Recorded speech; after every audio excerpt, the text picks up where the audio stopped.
You're just going to run a regression on this to find the equation that best fits your data. And you're going to put in the first spot the y-intercept. So that's going to be the constant. And in the second spot, you're going to put the slope. So I'm going to go run a regression on this. So my data is in L1 and L2.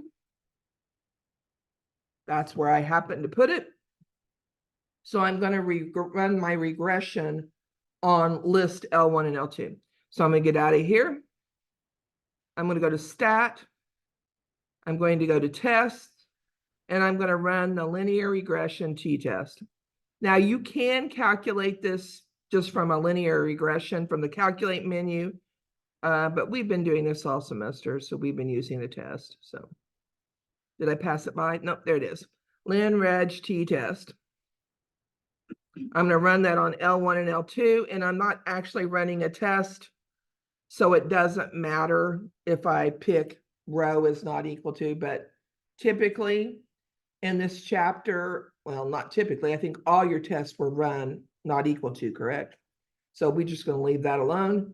And then if you want to store your regression equation for some reason, you want to make sure that you can graph it. You're going to go to variables, y variables, function, number 1, and make sure that you store that regression equation. For this particular problem, that's not necessary because all you need is the A and the B. So A is the number that you put in the first spot, 4.5, I think they'd say to 2 decimal places. So would that be 4.51 in the first spot? And then what's the slope? 2.77. So is that what you put in the second spot? So the first answer is 4.51. The second is 2.77.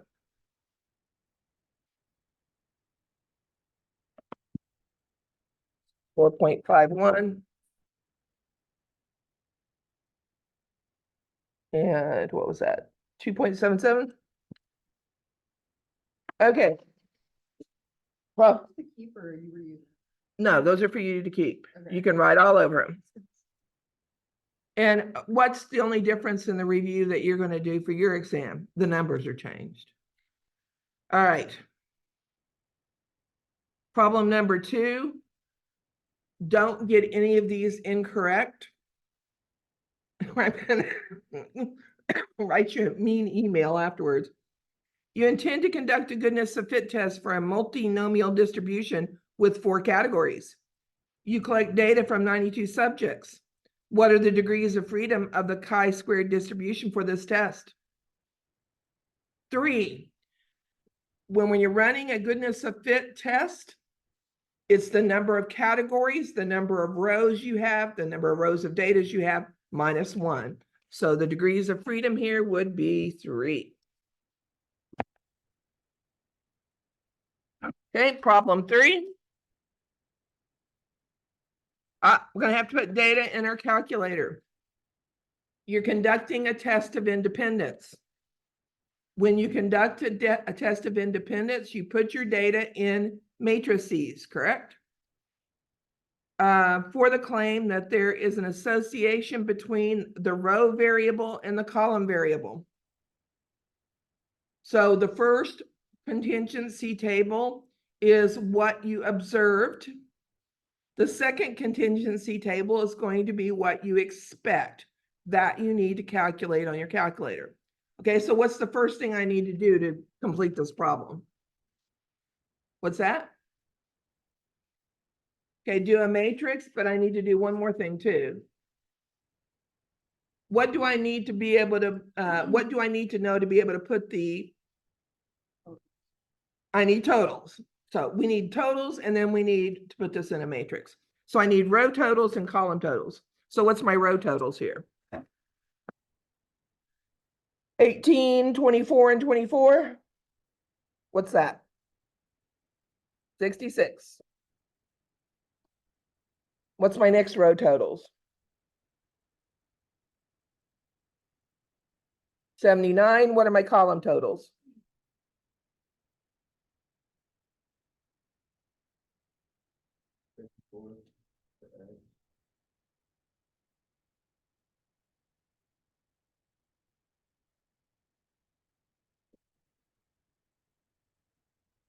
I think I could do that one in my head. Is that 60?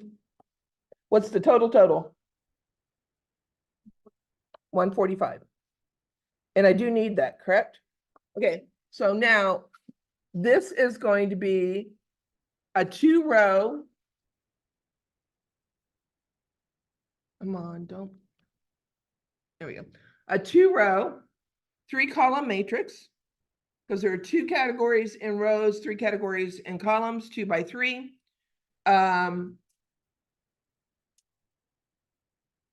What else was I going to say? That's all I need to say. Okay, so let's go do that.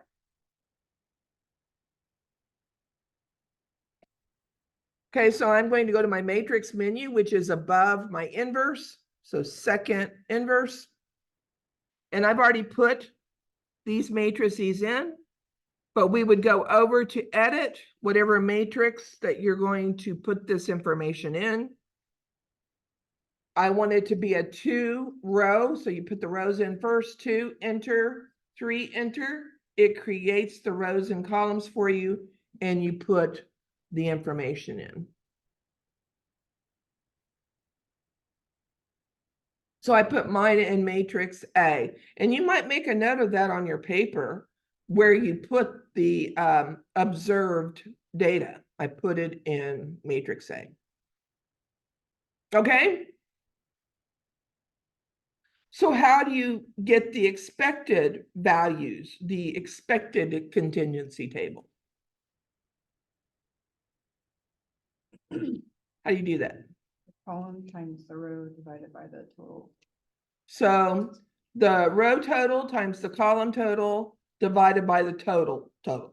Now, I was telling you, I'm going to get out of the matrices, second quit. Did you see how up here I stored something yesterday when I was working on the review? Because it just saves me some time if I store that total in X. So what was my total? 145. So I'm going to do 145. The store button is right above the on. I'm going to store that in X. It's just convenient to put it in X. You could put it in any variable you want.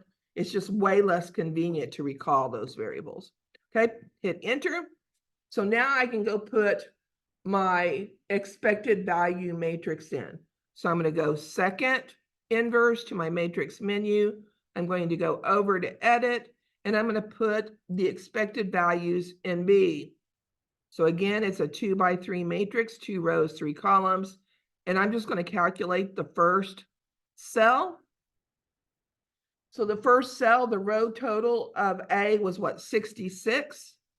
So it's 66 times, what was the column total for X? Was that 54? Divided by either 145, either type 145 in, or I stored it in X. That just saves me a little typing. Okay, and you continue to do that for all the rest of the cells. So I'll give you a second to finish that up. And you should get, hopefully, what I got. Because I did check it to make sure it was correct yesterday.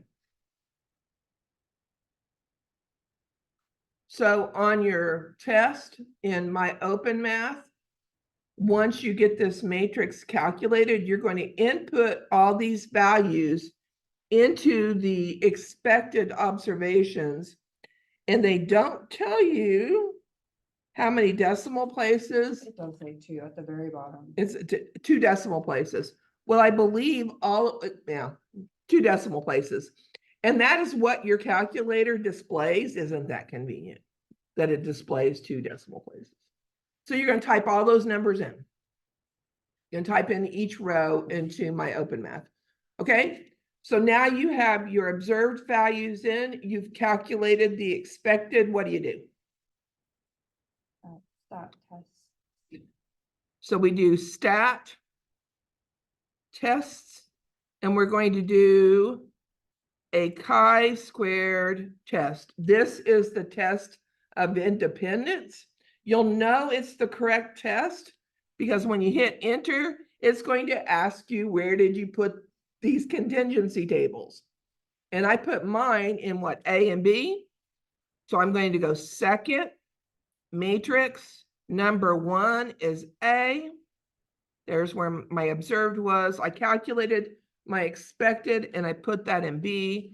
Second matrix 2. And let's go down and calculate. So the chi-squared test statistic is what, 16.69?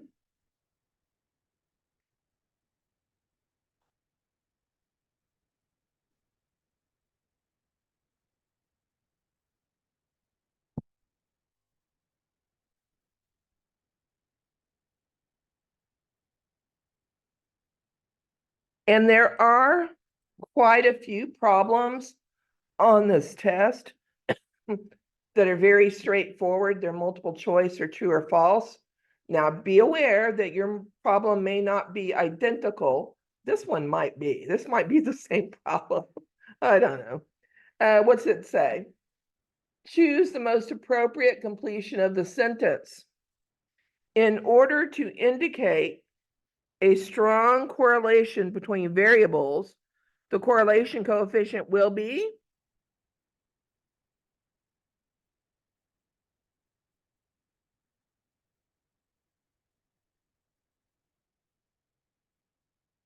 closer it is to -1, the stronger the negative correlation, which means the slope of the line is negative.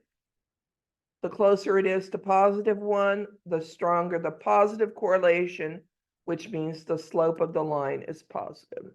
Okay, problem 5. Oh, looks like we're going to be doing something with matrices again, because am I given a contingency table? Whenever I'm given a contingency table where I have more than 2 columns of data, and I'm looking at comparing these values, it's going to be a chi-squared test. We're going to use matrices. Okay. You're interested in investigating whether gender and major are associated at your college. The table below shows the results of a survey. What can be concluded at alpha equals 0.1 significance level? What statistical tests should you use? Independence. You're trying to determine whether or not these two variables are dependent. Is sex and major dependent on each other? What are the null and alternative hypotheses? What's the null hypothesis? Very simple. What's the null hypothesis? That they're independent. So what's the alternative? That they are dependent? Okay. So now let's go conduct the test. Excuse me. So what do I need to calculate first? Totals? So what are my totals? 308 and 308. And this is just for my problem. It's very convenient for my problem because the 2 rows are going to be the same in the expected values. Okay, so what are the column totals?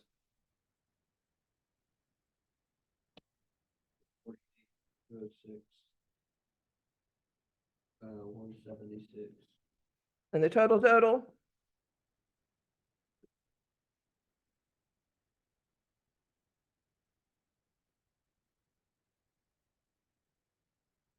Okay, so since I have matrices available, I put the observed values in matrix B, and I'm going to put the expected in matrix C.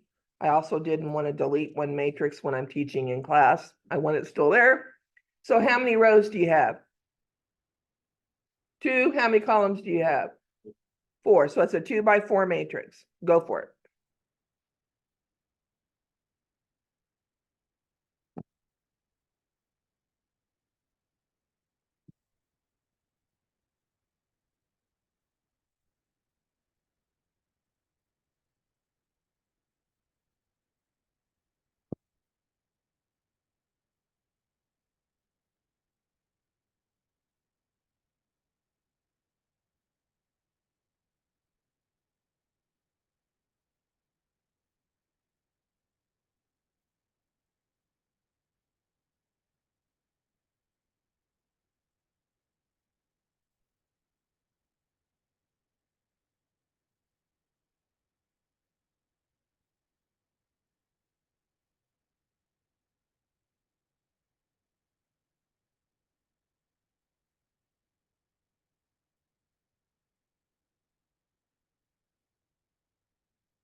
All right, so the second matrix is what I got for my expected. Is that what you got?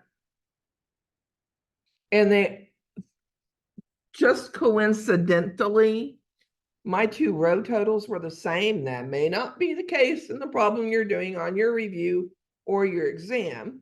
It was very convenient for me that the row totals were the same. So the two rows in the expected contingency table are identical.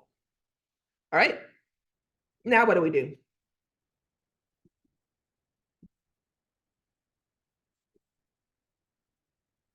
So a chi-squared test.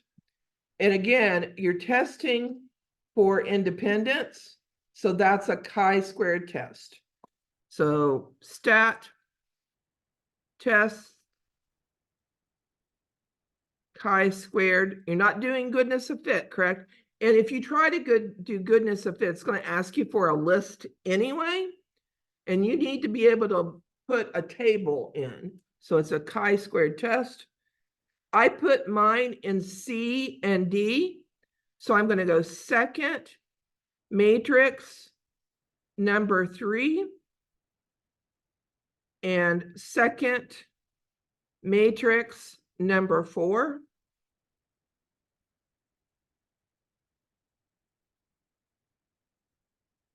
All right, so I need the chi-squared test statistic, 13.806. I think they tell us to round to 3 decimal places.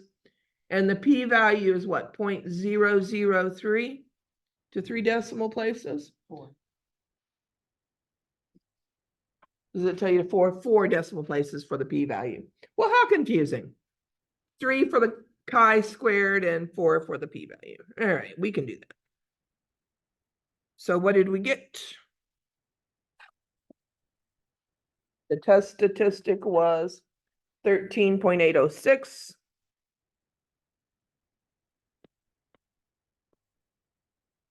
And the p-value was 0.0032. Is that greater than or less than your preset alpha? What was alpha? 0.1? That's kind of a large alpha, but that's okay. So is that larger or smaller than alpha? That's less than? And the drop down gives you what? Less than or equal to. So that is the one I'm going to pick. So what do we do? Reject.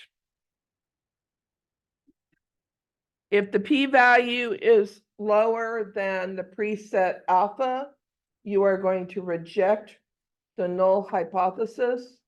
Okay, so what conclusion can we draw? By the way, you never accept the null hypothesis. Okay, so what of these 4 choices is correct? There's sufficient evidence to conclude that the distribution of college majors is not the same for each gender. There's sufficient evidence to conclude that the college major and gender are independent. Actually, there's sufficient evidence to show they are dependent, because if you reject the null hypothesis that they're independent, you're accepting the hypothesis that they are dependent. So is it the third one then? So college major and sex are actually dependent on each other. All right, we got another one.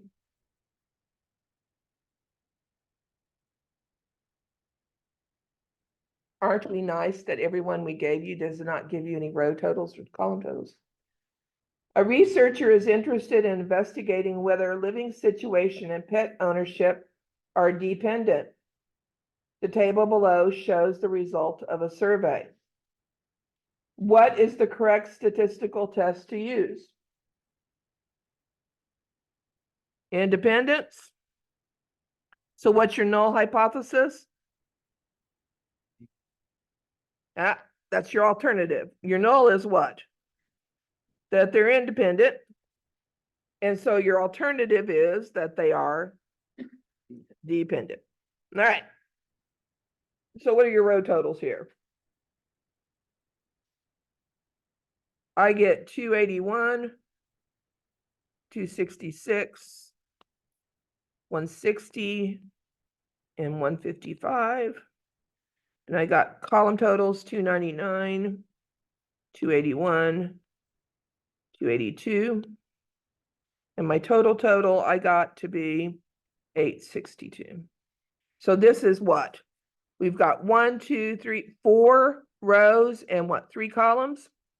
So this is a 4x3 matrix. So I'll give you a second to get that information in.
Now I have my expected contingency table up here. You can't see the third column because the number of decimals that it's displaying is so large. But you should be getting, at least in the first 2 columns, the same values that I got. Is that what you got? Okay, how about the 4th column? There's the 3rd column, excuse me. Are we good? Are we in agreement? So far, we've gone backwards, by the way. So we've done the chi-squared test of independence first. Then we're going to do the chi-squared goodness of fit here in just a second. So we're kind of going backwards in this test because in class, we actually did goodness of fit first and then test of independence. All right, so let's go run our test of independence. So we're going to go stat, test, chi-squared test. And I did this I put my matrices in E and F. Now, I actually recommend that you utilize all your matrices. Don't don't clear out matrix A and put stuff in over the top of it. Because when you go back and check your test, which you will, because you will have plenty of time to check it, you're going to go back and check and make sure you got your matrices incorrect.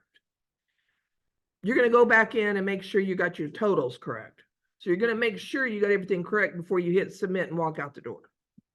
Okay, so I got E and F. Second matrix number 6. And I write it down on my piece of paper. I put that in matrix E. So I tell it, I put that in matrix E. So I will remember where I put it. So what do we get? Chi-squared is 4.849 to 3 decimal places. And the p-value is what? 0.5633? Because they tell me to round that to 4 decimal places.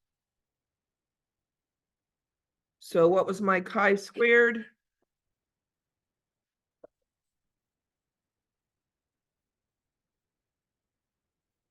Chi-squared was what? 4.849.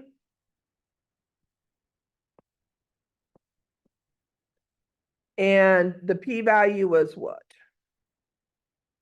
562. So do we have a preset alpha? No, yes, we do. It's 0.1. Typically, if you don't have a preset alpha, you use 0.05. So it's 0.562 greater than or less than alpha. It's greater than. So what do you do? If the P is high, the null must fly. No, actually the exact opposite. If your p-value is greater than alpha, then you fail to reject. Is that correct? You can't assume these two things are dependent on each other. As a matter of fact, what's your conclusion?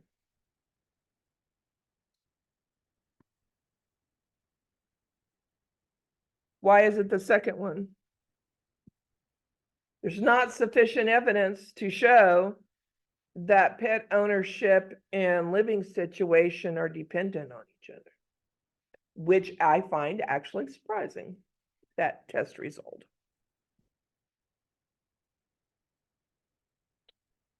All right. Okay, just to make life easy for you. Question 7. A regression was run to determine if there's a relationship between hours of TV watched per day and the number of sit-ups a person can do.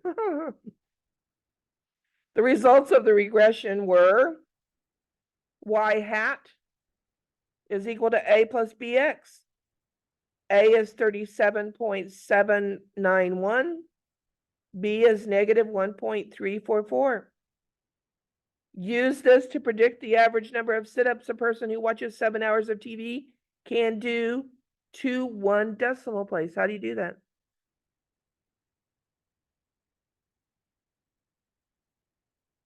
How do you find the predicted value from a regression equation? What's your regression equation?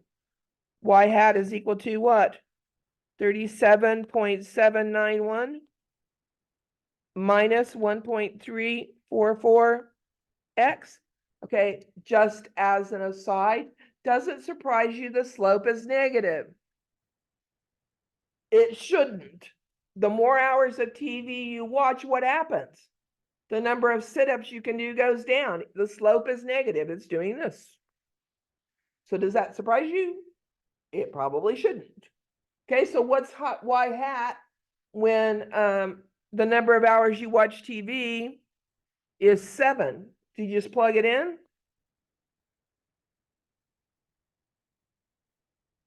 Well, it helps if you plug it in correctly.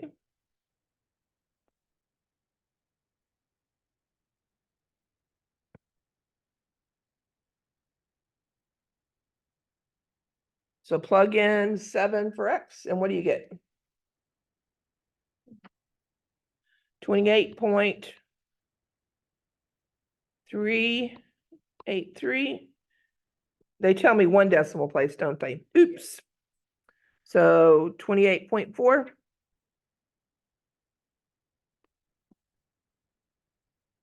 That's one of the things I check for, by the way.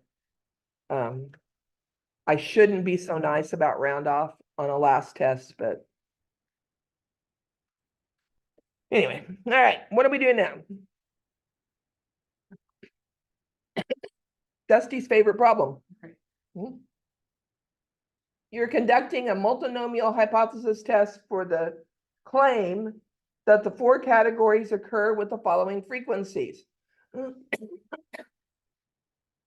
So H of A is that P of A equals 0.2, P of B is 0.3, P of C is 0.3, and P of D is 0.2.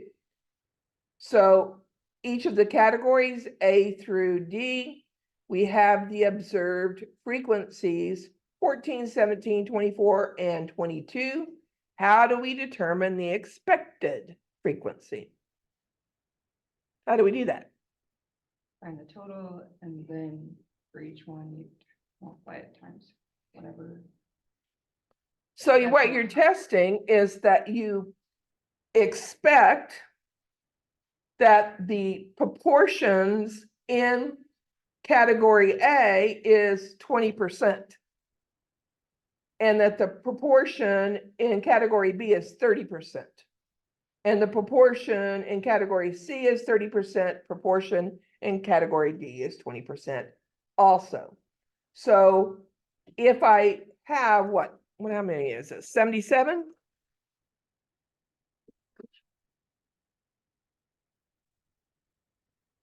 Then I would expect 20% of the 77 to be in category A. So what's 20% of 77?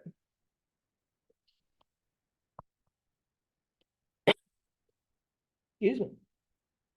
And you would expect 30% to be in category B. So what's that?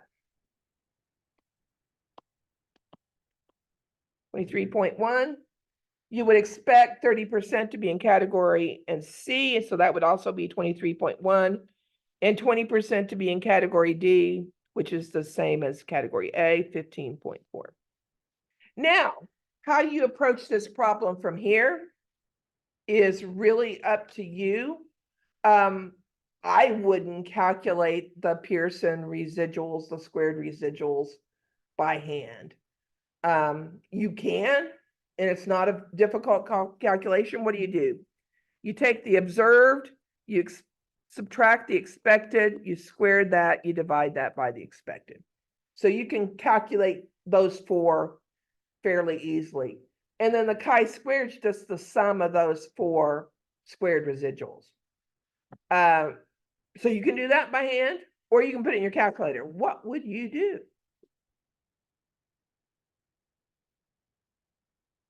I'm just curious, how would you approach this? I do the calculator. I probably would too, because I don't want to make a mistake at that calculation. It's a fairly simple calculation to do, but my calculator will do that for me. So, okay, how do I let my calculator do this for me? I'm going to put the observed frequency in a list, and I'm going to put the expected frequency in a list, and I'm going to run the chi-squared goodness of fit. Does this data fit what I expect it to be? 20%, 30%, 30%, 20%. Okay, so I'm going to go put this in a list.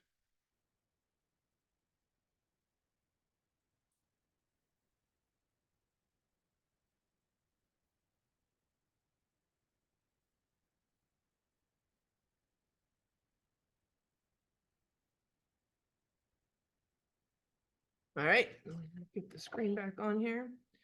All right, so I've already done this.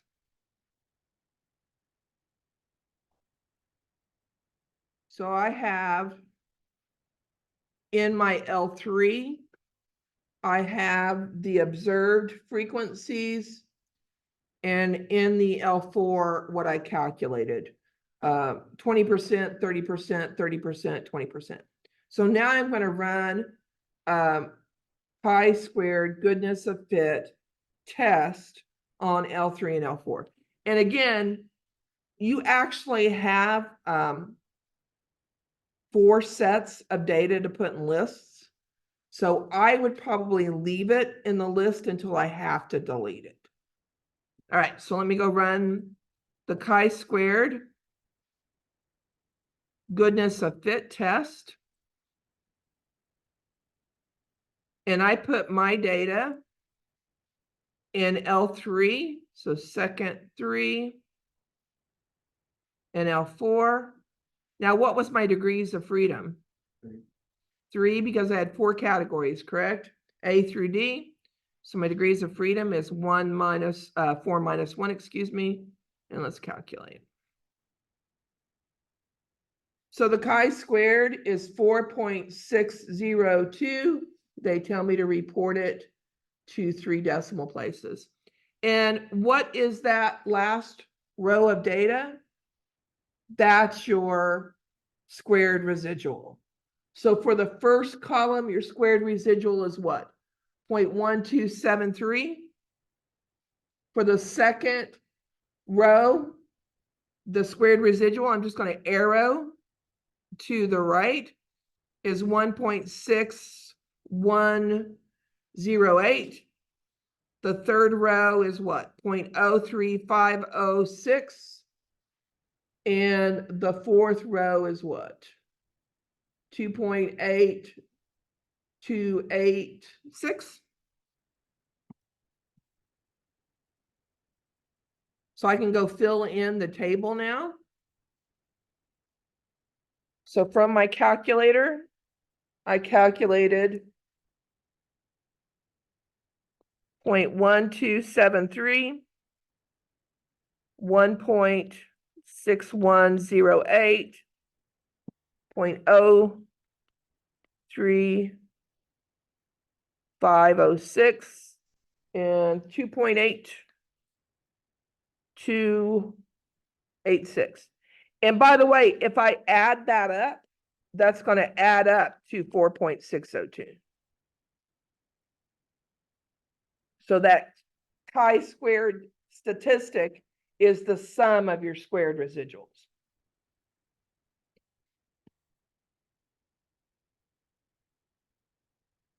Okay, shall we do another one?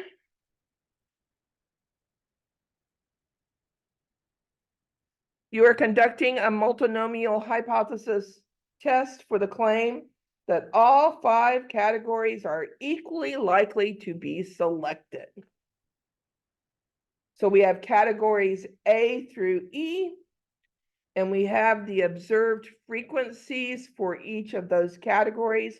What is the expected frequency? How do you calculate that?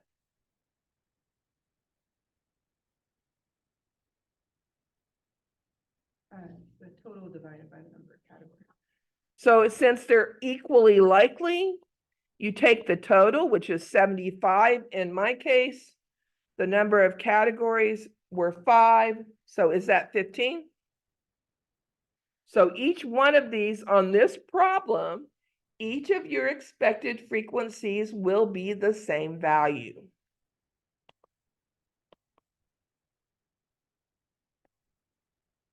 Now you could, really? Well, those things. Thought I had it plugged in last night.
And of course, if any of you've been in my office and seen my setup, The big old tangled wire.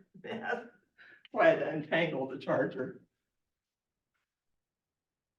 I have had the president of the college come into my office and say, have you got enough computers there, Lisa? Works for me, President Barr.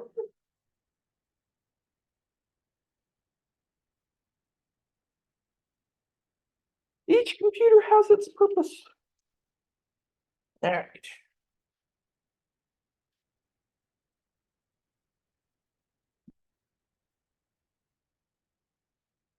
Oh, come on. All right. Are we charging?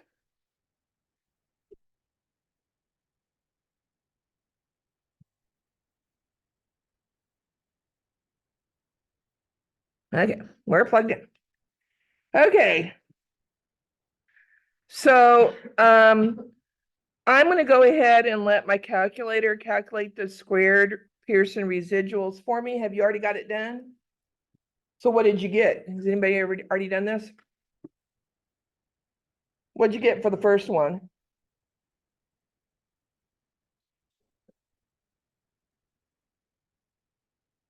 And for some reason I carried it to 4. I'm not sure if that's gonna count that wrong or not. What's the next one? Same? Yes. Because the two observed frequencies are the same? What's the next one?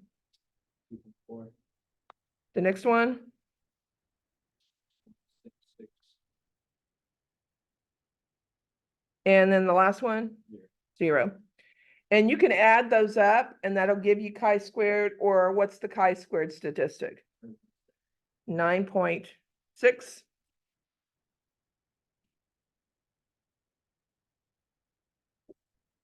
All right.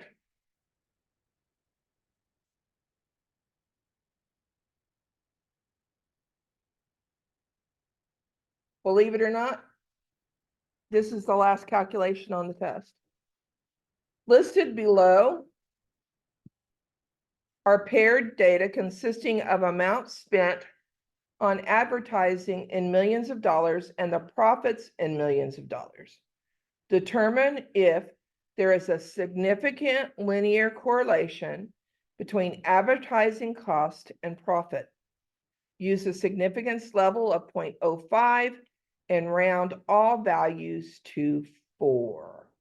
And it actually gives you the two hypotheses, the null and alternative. You're testing to see if the population correlation coefficient is 0 or is it not 0? If it's 0, then there's no relationship between advertising cost and profit. If it's not equal to 0, then there is a linear relationship between advertising cost and profit. So how are you going to do this? What do you need to do first? What's that? You need to put this stuff in a list. And since I've used up all my lists, I actually used that last problem. I used lists 5 and 6. I'm going to have to replace one of my lists. Now, I would replace 3 and 4 because 3 and 4 were the shortest set of data to put in because there was only, what, 4 categories? So I would replace that if it were me, and it is me, so that's what I'm going to do. So I'm going to put advertising cost in list 3 and profit in list 4. And I do need to do this also because I filled in all 6 of my lists. So one of them's got to go. 2 of them's got to go. So I'm going to go quick, run over to my calculator and put that in.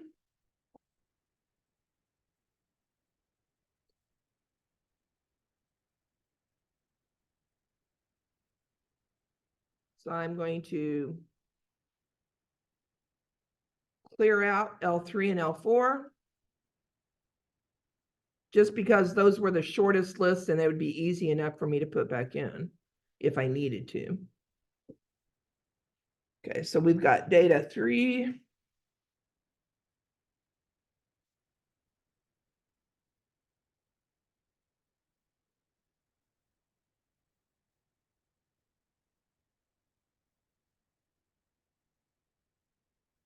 Okay, and I'm going to go put in the profit.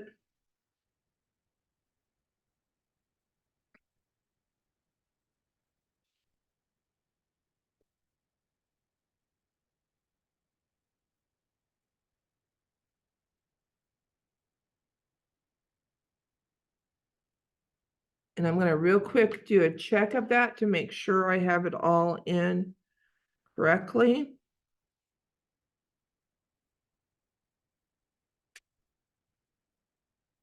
All right. I don't really need to draw a scatter plot of this. For this particular problem, there's really not a requirement for me to do that. I really just need to run the test. What test am I running? Linear regression. The linear regression t-test. Joe, is that put the regression equation in Y1 again? I sure will. Okay. I always do it just kind of rote because I may need it for something, so I always put it in. And I normally always do the scatter plot first. Actually, we've got 20 minutes. Let's real quick do the scatter plot. So I'm going to go second stat plot, and I'm going to turn my first plot on. And I'm going to do a scatter plot, which is the first one there. And I have my data. Where did I put my data? L3 and L4.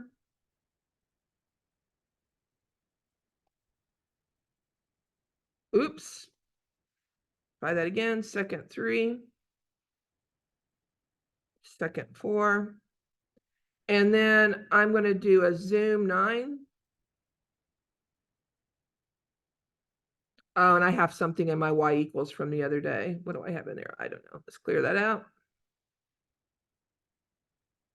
Come on. There we go. That's another regression equation. Now let's look at the row. Yeah, somewhat linearly correlated. Let's see what the test has to say. What do you think? Let's see if that's significant or not. So I'm going to get out of here, go to stat, tests, the linear regression t-test.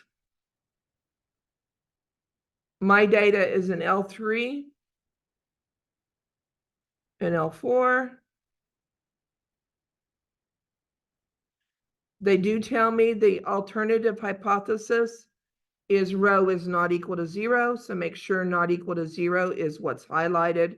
Okay, so to get that regression equation stored, we go to the variables menu, which is just to the left of clear. It is a y variable where I want to store it. So I go to the y variables. We haven't looked at any other variables except function variables. So that would be number 1. And then just store it wherever you want to store it. I'm going to store it in Y1. Okay, and then we calculate.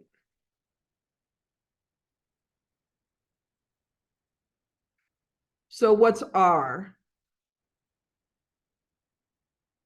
0.5845. I had to scroll down to see it. What's the p-value? Got to scroll back up to see it, huh? 0.1281. Is that right? That's what I got. Well, that's not what I wrote down. Somehow I did a greater than or a less than. That is not correct. It should be not equal to 0.1281. All right, get that fixed. All right, let's go back over to our paper. So we got R was 0.5845, which is not a particularly strong R. As you recall from a problem you did earlier, you'd want R to be as close to 1 or -1. And that's not particularly close, but what's the p-value? 0.1281. And what's our alpha? 0.05. So is that greater than or less than alpha? Is that greater than? So what do? Fail to reject? Right? P is high in the almost lie. You can't reject a null hypothesis. What do you say? There's not a significant relationship between the two sets of data. There is insufficient evidence to make a conclusion about the linear correlation between advertising expense and profit. Ooh, well, that's kind of a interesting development. One would expect that you're going to get your money out of advertising. All right. What happened? What did I do, Lisa?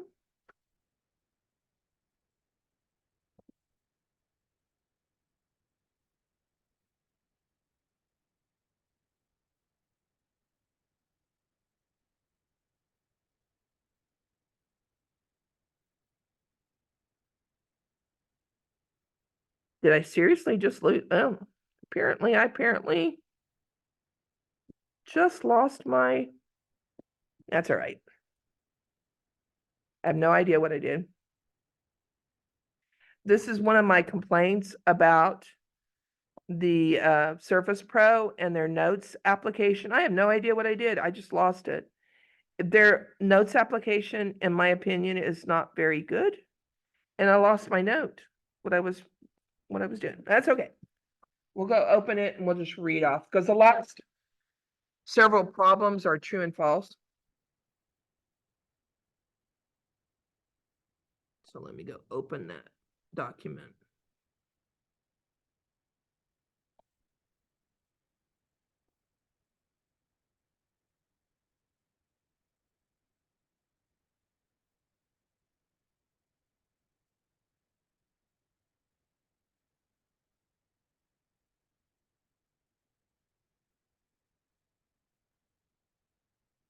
Not there. There it goes. Okay, so what are my last few problems here?